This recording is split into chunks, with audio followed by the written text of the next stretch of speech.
கனிமொழி வெளிநாட்டில் போய் பாகிஸ்தானை பற்றி இந்தியாவினுடைய நேர்மையான நோக்கத்தை பற்றி பேச போய் எத்தனை நாள் இருக்கும்? ஒரு சில நாட்கள் இருக்கும். ஏதாவது காட்சி ஊடகத்தில் அவங்க போய் இப்படி பேசுனாங்க, இந்தியா பாகிஸ்தானை எதிர்த்து இந்த கருத்து சொன்னாங்க, இந்தியாவை ஆதரித்து இந்த கருத்து சொன்னாங்க, ஏதாவது வந்ததா? அதாவது ஆங்கில ஹிந்தி டிவியில் கூட விஷுவலில் காமிச்சாங்க, ஆனால் தமிழ் மீடியாக்களில் எங்கேயுமே ஏன் அப்படின்னா அவங்க போய் இந்தியாவை பாராட்டி பேசுகிறாங்க. அது இங்கே இருக்கிற பிரிவினைவாதிகளுக்கு ஆகாது. பாகிஸ்தானை திட்டி பேசுகிறாங்க, இங்கே இருக்கக்கூடிய சிறுபான்மையினரை மேனேஜ் பண்ணுறவனுக்கு ஆகாது. ஸோ உலகம் ஒரு இதே கண்மொழி அம்மா ஊட்டியில் போய் ஒரு ஃப்ளவர் ஷோ வந்து திறக்க போகிறாங்க.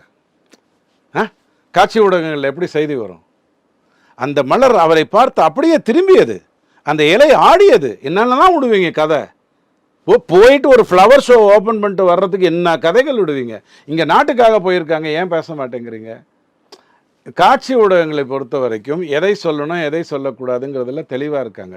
இந்தியாவை பொறுத்த வரைக்கும் கடந்த 11 வருடங்களில் நடந்திருக்கிறது என்னென்னா, ஒரு குற்றம் நடந்திருக்குன்னு உங்ககிட்ட சொல்லும்போது அந்த குற்றம் சார்ந்த யாரோ ஒருத்தரை தூக்கி கொண்டு போய் ஒரு வாரமாக வச்சிடுறாங்க.